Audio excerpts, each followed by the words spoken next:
আজকের এই ভিডিওটা অতি গুরুত্বপূর্ণ। দেখা মাত্র প্রত্যেকটা বাংলাদেশী নাগরিক এটা ভিডিওটা শেয়ার করে দিবেন, কারণ আমি যে তথ্যগুলো দিচ্ছি। কাশ্মীর থেকে হুঁশিয়ারি মোদির, বার্তা গেল ঢাকায়। তার পরপরই খবর আসছে ডিজেল কিনতে চায় মোহাম্মদ ইউনূস ভারত থেকে। সমস্ত খবরের ডিটেলে যাওয়ার আগে নমস্কার, আমি অদ্বিতীয়া রয়। আজকে আবার চলে এসেছি আমার ছোট্ট ইউটিউব চ্যানেলের সঙ্গে অদ্বিতীয়ায়। আপনাদের সকলকে প্রণাম ও ভালোবাসা জানিয়ে আজকের লাইভ আমি এখান থেকে শুরু করছি।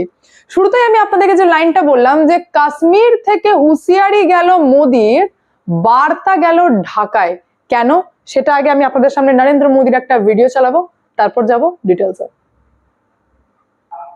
पक्का मानिए, ये मोदी है, वादा करता है तो निभाता है।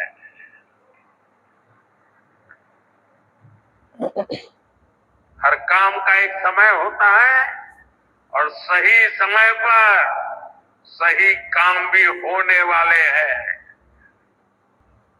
साथियों। और जब मैं सोनमर्ग टनल की बात कर रहा था, इससे सोनमर्ग के साथ साथ साथियों, जब मैं सोनमार्ग टनल की बात कर रहा था, তার মানে মিডিলে ট্র্যাক চেঞ্জ হয়েছিল। ট্র্যাক চেঞ্জ হওয়ার টাইমে প্রধানমন্ত্রী একটা লাইন ইউজ করলেন, লাইনটা খুব ক্যাচ করার মতো, যেটা বললেন যে हर काम का एक समय होता है, हर काम का एक समय होता है और सही समय पर सही काम भी होने वाला है। सही समय पर सही काम भी होने वाला है, होगा, होना चाहिए না, होने वाला है, হবেই, হচ্ছে, হতে চলেছে। হঠাৎ করে সোনমার্গে গিয়ে এই বক্তব্য রাখার কারণটা কি? কি কাজ যেটা মানুষকে বোঝাতে চাইলেন প্রধানমন্ত্রী? কারণ আমি এখানে ভাই আপনাদেরকে বারবার একটা কথা বলে থাকি যে যারা নেতা হন, যারা প্রধানমন্ত্রীর মতো সিটে বসে রয়েছেন চেয়ারে, মমতা ব্যানার্জির কথা বাদ দেন, উনি তো সব কথাই ওপেন চেয়ারে বলে থাকেন, কিন্তু বেসিক্যালি যেটা ঘটে থাকে, নেতা মন্ত্রী প্রধানমন্ত্রীর মতো চেয়ারে বসে থাকা লোকজন যখন ভাষণ রাখেন বা কিছু বলেন, তো সেখানে টাইমটা তো ডেফিনেটলি ম্যাটার করে, তার পাশাপাশি ম্যাটার করে যে তিনি কি বলতে চাইছেন। কারণ সব কথা ডিরেক্ট ওয়েতে বলা যায় না। তারাও জানেন যে আমাদের দেশে কি চলছে, আমাদের দেশবাসী কি চাইছে, তারাও বুঝতে পারেন। আমি যখন ইউটিউব করে বুঝতে পারি যে আপনারা কি খবর শুনতে চান, তখন প্রধানমন্ত্রীর চেয়ারে বসে প্রধানমন্ত্রী বুঝতে পারবে যে আমার দেশবাসী কি শুনতে চায় বা আমার দেশবাসীর মনের মধ্যে কি চলছে। এটা খুব ন্যাচারাল ব্যাপার।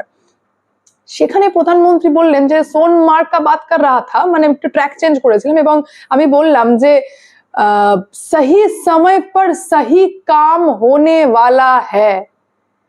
আপনারা জানেন যে বাংলাদেশের সিচুয়েশন কি, হঠাৎ করে মোহাম্মদ ইউনূসের পাল্টি মারা, এমন পাল্টুবাজ এবং এতটা বেইমান এই মোহাম্মদ ইউনূস যে প্রথমেই পাকিস্তানের সঙ্গে নিজের সম্পর্ক টাটা বাই বাই করলো।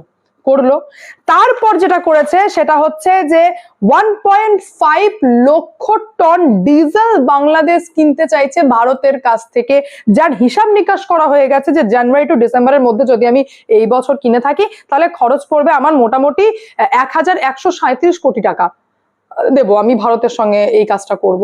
শুধু কি এখানেই?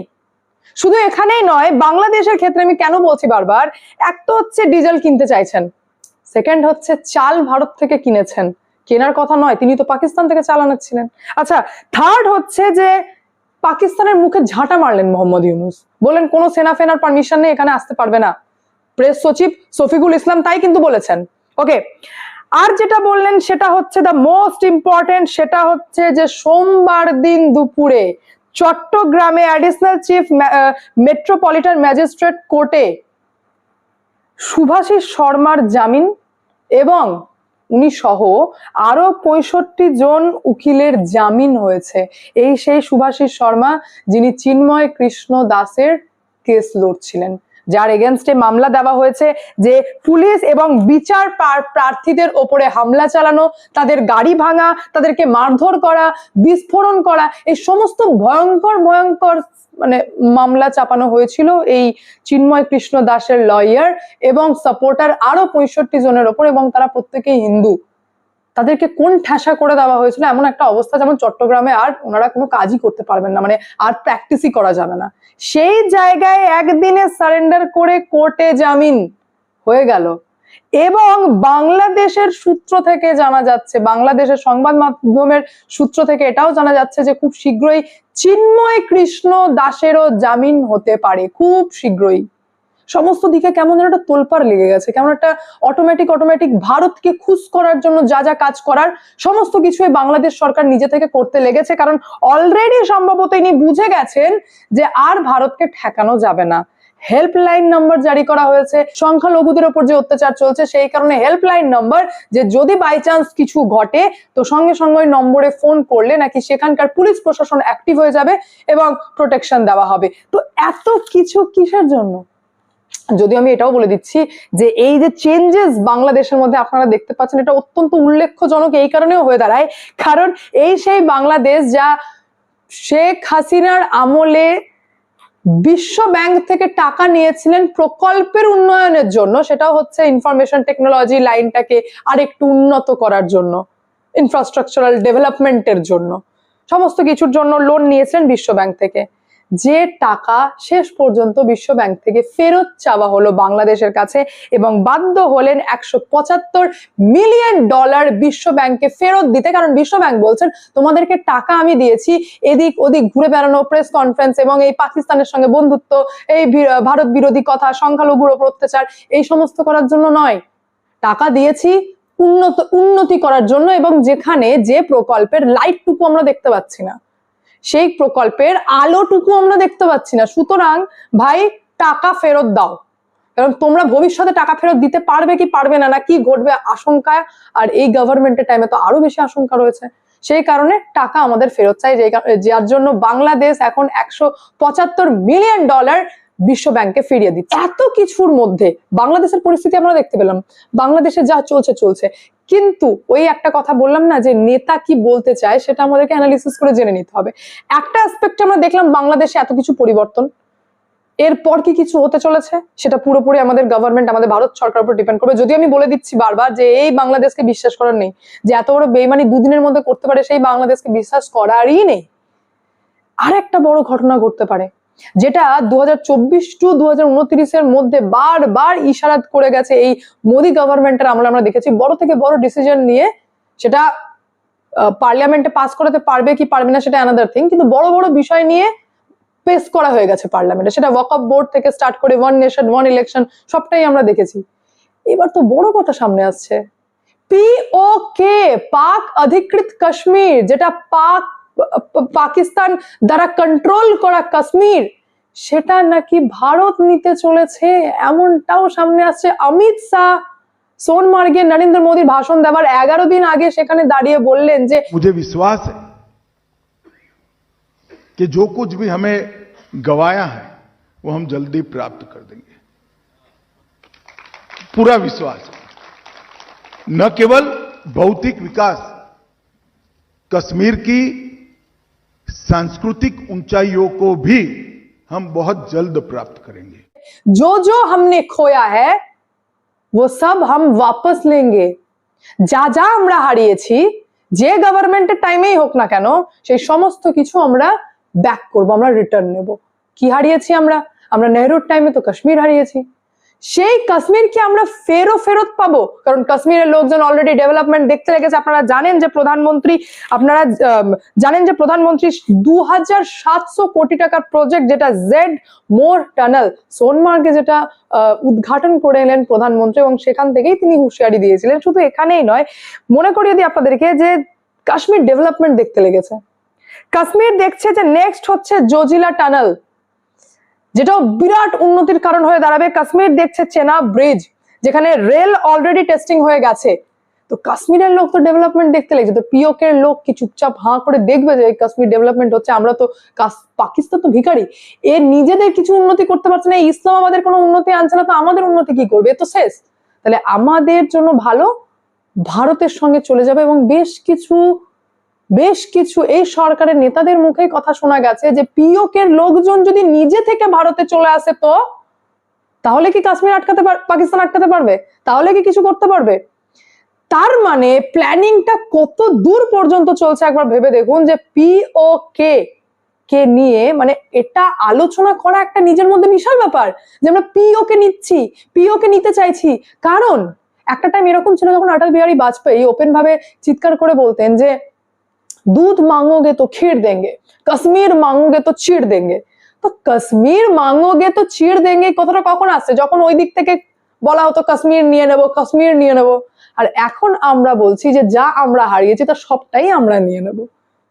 কাশ্মীর মাঙ্গোগে তো চিড় দেঙ্গে এটা পরের কথা। পিওকেই যদি পুরোটা নিয়ে নিই আর সেখানকার লোকই যদি আমাদের ভারতের সঙ্গে চলে আসে, তো পাকিস্তান কিছু করতে পারবে? কিচ্ছু করতে পারবে না। এবং আপনাদেরকে আরেকটা কথা আমি জানিয়ে দিই যে এই যে মোর টানেল 2024-এ 20 অক্টোবর যখন কাজ চলছিল তখন কনস্ট্রাকশন সাইটে জঙ্গি হামলা হয়, যে হামলার কাশ্মীরের লোকাল লোকজন পর্যন্ত বিরোধিতা করেছিল। এখন শুনতে পান পাথরবাজি, এখন শুনতে পান পাথর মারছে, অ্যাটাক করছে, কিছু শুনতে পান না? তো কারণ সেখানকার আম আদমি ডেভেলপমেন্ট দেখে নিয়েছে এবং সেই ডেভেলপমেন্ট দেখার জন্য হ্যাঁ খারাপ ঘটনা ঘটেছে 20 অক্টোবর, যেখানে 7 জন শ্রমিক মারা যায় এবং তারা কাশ্মীরের জন্য কাজ করছিল, কাশ্মীরের সাধারণ মানুষের জন্য কাজ করতে গিয়ে নিজেরা আর বাড়ি ফিরতে পারলো না, জঙ্গি হামলায় মারা যায়। তাকে নিয়েও প্রধানমন্ত্রী অনেক কথাই বলেছেন, মনে করিয়েছেন যে তারা কাজ করতে এসেছিল। কিন্তু তার সমস্ত কিছু ঊর্ধ্বে আপনারা কোনোদিন ভেবেছেন যে কাশ্মীর ঘুরতে গেলে সিম কেন চেঞ্জ করতে হবে আমাদেরকে? হ্যাঁ, এটা সত্যি কথা। কাশ্মীর যদি আপনারা ঘুরতে যান, এক তো হচ্ছে রুটই খুঁজে পাবেন না। দিল্লি তো শ্রীনগর রিসেন্ট শুনছি বন্দে ভারত চলবে, এতদিন পর্যন্ত কোনো কানেকশনই ছিল না, কোনো রুটই ছিল না, কারণ হিম্মতই ছিল না শ্রীনগর পর্যন্ত আমাদের ভারতকে কানেক্ট করার, কারণ জঙ্গি হামলা হয়ে যাবে না, অ্যাটাক করে দেবে। এবং এখনো এটা ফেস করে যারা কাশ্মীর ঘুরতে যায়, কাশ্মীরে নেমে নেমে তাদেরকে সিম কিনতে হয়। কেন সিম কিনতে হবে? কাশ্মীর তো আমাদের দেশের একটা রাজ্য, সেখানে আমি ঘুরতে যাব, কেন্দ্রীয় শাসিত অঞ্চল, সেখানে আমি ঘুরতে যাব। আমি দিল্লি গেলে তো কই আমাকে সিম চেঞ্জ করতে হয় না, তাহলে কাশ্মীর গেলে আমাকে সিম কেন চেঞ্জ করতে হবে? তার মানে কতটা দাপট ছিল, কি পরিস্থিতি ছিল। আর এটা একসেপ্ট করতে এক ফোঁটা আমাদের লজ্জা নেই যে হ্যাঁ আগের গভর্নমেন্ট তো কাশ্মীরকে ছেড়েই দিয়েছিল, কোনো কাজ করেনি। এত দিনে আমি তো এটুকু অ্যাপিল করব কেন্দ্রীয় সরকারকে যে এইবার একটুখানি সিমের ব্যাপারটাও দেখতে হবে। এত কিছু তো দেখা হচ্ছে, সিমের ব্যাপারটাও দেখলে আমরা একটু স্যাটিসফাইড হবো যে হ্যাঁ চলো কাশ্মীরের সাথে ভারত, কাশ্মীর ভার্সেস ভারত না, কাশ্মীর উইথ ভারত, এই কনসেপ্টটা যেন আমাদের মাথায় আসে এবং সিম যাতে চেঞ্জ না করতে। যাই হোক, এই সমস্ত কিছুর মধ্যে এখন আমাদের এটাই মাথায় থাকলো যে প্রধানমন্ত্রী যে বড় বক্তব্য একটা রেখেছেন যে সহি সময় পর সহি কাম ভি হোনে ওয়ালা হ্যায়, এটার ইঙ্গিত ঠিক কোন দিকে যাচ্ছে? পিওকে নেওয়ার দিকে নাকি বাংলাদেশকে ঠান্ডা করার দিকে? পাকিস্তানকেও প্রধানমন্ত্রী ঠান্ডা করেছে, 2014-তে চরম বাঁদরামি করছিল, আমরা দেখেছি প্রধানমন্ত্রী পাকিস্তান পর্যন্ত চলে গেছিলেন বিরিয়ানি খেতে, যেটার জন্য ভারতবাসীরা রাগ করেছিল যে ভাই পাকিস্তান এত কিছু করছে, প্রধানমন্ত্রী বিরিয়ানি খেতে যাচ্ছে। কিন্তু তারপর 2015-র পর যা হলো, আরে এয়ার স্ট্রাইক, সার্জিক্যাল স্ট্রাইক বাদই দিয়ে দিন, পাকিস্তানের এমন কন্ডিশন নিজের দেশে নিজেই খেতে পাচ্ছে না। তো এই যে স্টেপ, তাহলে এই ভাষার মধ্যে কি কুছ হোনে ওয়ালা হ্যায়, এটা বাংলাদেশের দিকে চরম ইঙ্গিত দিল নাকি পিওকে কে পুরোপুরি মানে নিজের কন্ট্রোলে নেবার একটা বার্তা দেওয়া? এই সমস্ত দিকে আমাদের নজর থাকবে। ভারত সরকারের নেক্সট কি স্টেপ হয় সেদিকে নজর থাকবে, মোহাম্মদ ইউনূসের দিকে আমাদের অতি অবশ্যই নজর থাকবে এবং অতি অবশ্যই গোটা জিও পলিটিক্স এর দিকে আমাদের নজর থাকবে। আজকে এখানে এন্ড করি, দেখা হচ্ছে নেক্সট ভিডিওতে।